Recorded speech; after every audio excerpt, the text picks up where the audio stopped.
The movie kicks off in a gritty Shanghai police station. A ruthless mafia boss is beating an officer who dared to arrest his wife. The other cops stand frozen, unable to step in. The boss pours boiling water on the officer, then storms out, cursing and yelling. He hits the street with his wife and crew, only to find their cars gone. Sensing trouble, he orders them back inside, but the police slam the doors and windows shut, locking them out. Suddenly, the Axe Gang, a brutal rival crew, swarms in, surrounding the boss and his men with no escape. The Axe Gang opens fire. The mafia boss tries to flee, but an axe flies, slicing off his leg. He collapses, screaming in pain. Enter Sum, the Axe Gang's leader, wielding an axe and dancing around the fallen boss. The boss begs for mercy, but Sum ignores him, striking without remorse until he's dead. Only the boss's wife survives. Sum sneers, "I don't kill women," and tells her to leave. But as she turns, Sum's treachery shows. He kills her and laughs, saying,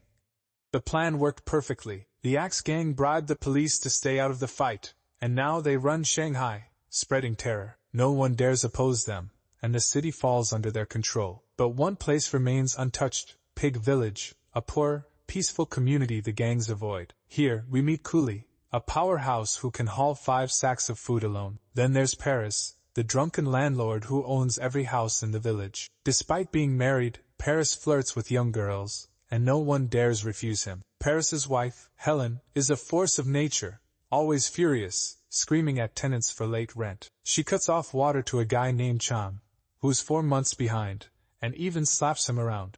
At home, she lays into Paris for chasing girls.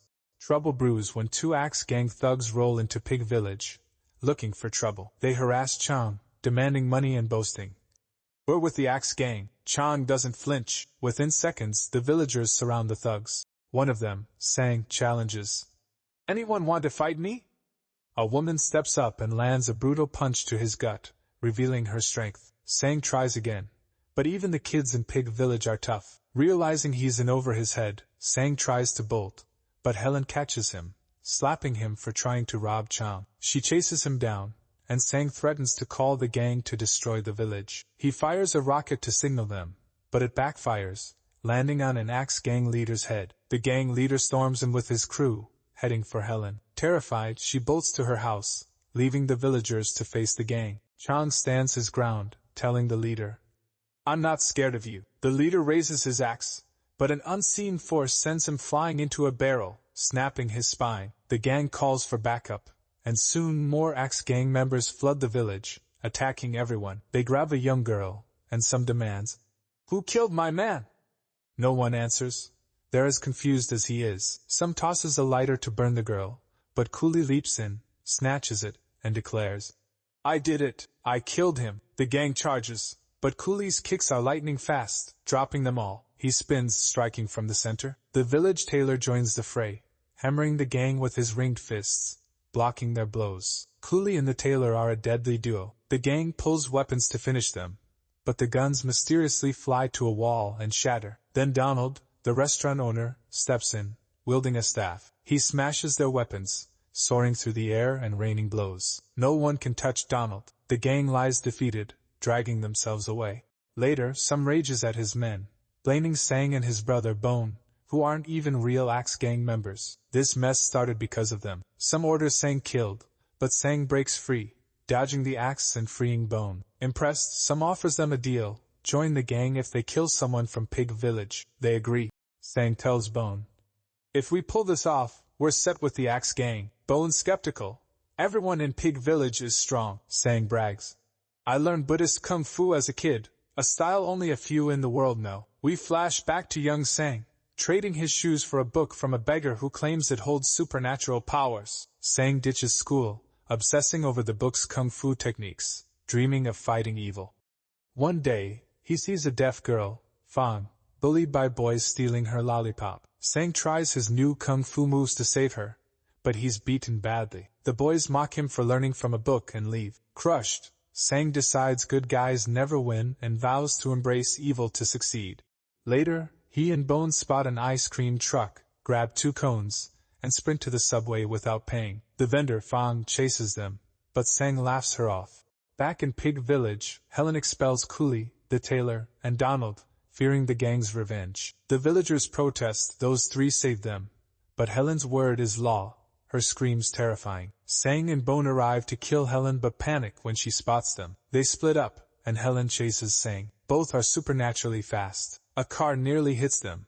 Sang slides under, while Helen leaps over but crashes into a sign. Sang escapes. Helen returns, delaying the trio's exile. She tosses a stick. If it says, "bad," they leave. It does. Meanwhile, Sam hires two blind assassins, deadly with musical attacks. His advisor praises them but mentions the Beast, a stronger killer locked in an asylum. That night, Cooley prepares to leave when one blind assassin plays a tune. The sound waves slice everything behind Cooley. He freezes, sensing danger, but it's too late. His head is severed, and he dies. The second blind assassin attacks the tailor, who fights back with his rings. Their powers clash evenly, spilling outside. The first assassin joins, blasting the tailor with sound waves, destroying his rings. Sam and his advisor watch from a car. The tailor's done for, but Donald swoops in, deflecting attacks with his spear and hurling spears at the assassins. He flies closer, but their stronger waves push him back. They hit again, and the tailor takes the blow to save Donald. Both are near death when Helen's scream shatters the assassin's instrument. The blind men target her, but Paris steps in. Their punches miss, hitting each other. Paris's power makes enemies fight themselves. He spins them and hurls them away. Their sound waves form zombie warriors, but Helen's scream obliterates them, shredding the assassin's clothes. They try to flee, but Helen's too fast, leaping between them. She warns Sam, "Stay out of our village." Terrified, Sam agrees and bolts. The villagers try to save Donald, but he dies. With Cooley, the tailor, and Donald gone, Pig Village mourns. They blame Paris and Helen for joining the fight late. Helen explains, "We lost our son in a battle long ago and swore off fighting, but seeing this, we broke our vow to stop the assassins." The next day, Sang bullies a subway passenger but gets beaten. He begs Bone for help, but both are tossed off. Sang scolds Bone for not being evil enough, saying, "We'll never kill anyone or join the Axe Gang like this."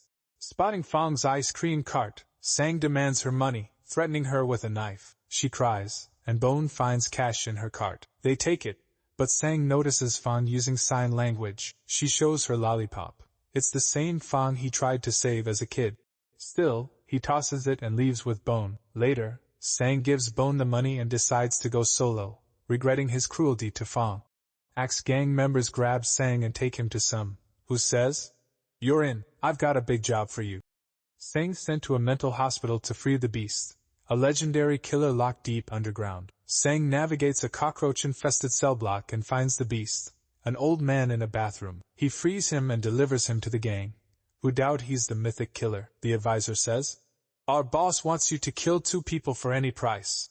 The Beast replies, "I could have escaped any time, but I stayed for lack of a worthy foe. I'll kill Paris and Helen for the thrill, not money." A gang member tests him, punching his face repeatedly, but the Beast is unfazed. Another pulls a gun, but the Beast shoots himself, catching the bullet with 2 fingers. Everyone's convinced. He says, "In Kung Fu, speed is everything." Some orders all to bow. The Beast kicks a table, smashing a wall, revealing a casino. Patrons flee in panic. The Beast faces Paris and Helen, who've come to end the Axe Gang for good. Helen taunts Sam with a funeral bell. Sam curses, and the fight begins. Paris and Helen strike the Beast's face, but he doesn't budge. They leap, but he sweats them down. Facing Paris, the Beast lands rapid punches. Paris can't keep up and takes a chest blow, collapsing. Helen's scream shakes the walls, but the Beast barely moves.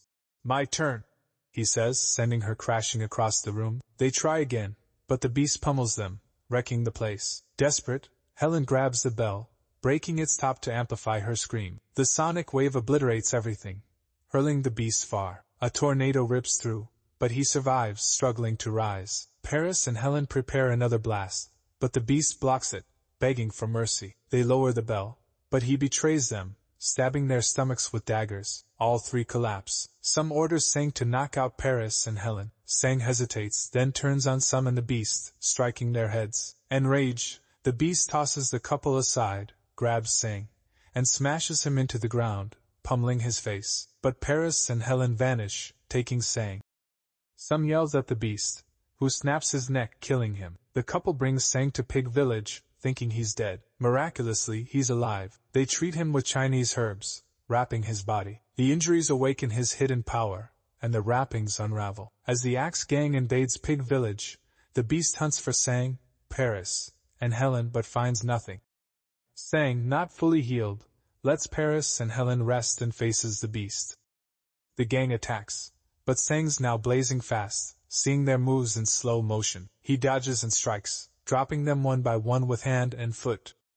Sang reaches the Beast, landing blows to his face and stomach. The Beast hits back with rapid strikes, but Sang blocks, stomping his foot. The Beast screams, and Sang's kick sends him flying. The Beast soars upward, crashing through buildings. Sang leaps after him, but the Beast blocks his strike and hurls him with massive force. Sang vanishes into the sky, then stabilizes, spotting clouds shaped like a giant Buddha. Closing his eyes, he dives at blinding speed, his body igniting from the friction. The Beast senses a cosmic pressure, a meteor-like force. Sang unleashes his Buddha's hand, blasting a crater beneath the Beast, crushing him. The Beast begs for mercy. Sang spares him, but the Beast tries to ambush him. Sang, wise to it, stops him with a palm strike. Awed by Sang's power, the Beast surrenders, admitting defeat for the first time. Days later, Fong pushes her ice cream cart and spots a new candy shop selling lollipops. Sang, now reformed, works there and greets her warmly. Fong beams, happy he's changed. They share a moment, remembering their first meeting. And there you have it, Kung Fu Hustle, a wild ride blending over-the-top action, slapstick comedy, and heartwarming redemption. This 2004 gem from Stephen Chow dives into a cartoonish Shanghai where gangsters like Sum and the Beast rule, only to be challenged by the unlikely heroes of Pig Village, Cooley, Paris, Helen, and the reformed Sang. With its jaw-dropping kung fu battles, quirky characters, and a nod to classic martial arts flicks, the film's a love letter to the genre. It's chaotic, hilarious, and surprisingly touching, especially with Sang's journey from wannabe villain to hero, sparked by his bond with Fong. Whether you're here for the epic fights or the laughs, Kung Fu Hustle delivers. If you loved this recap, hit that like button, subscribe, and tell us your favorite moment in the comments. See you in the next one.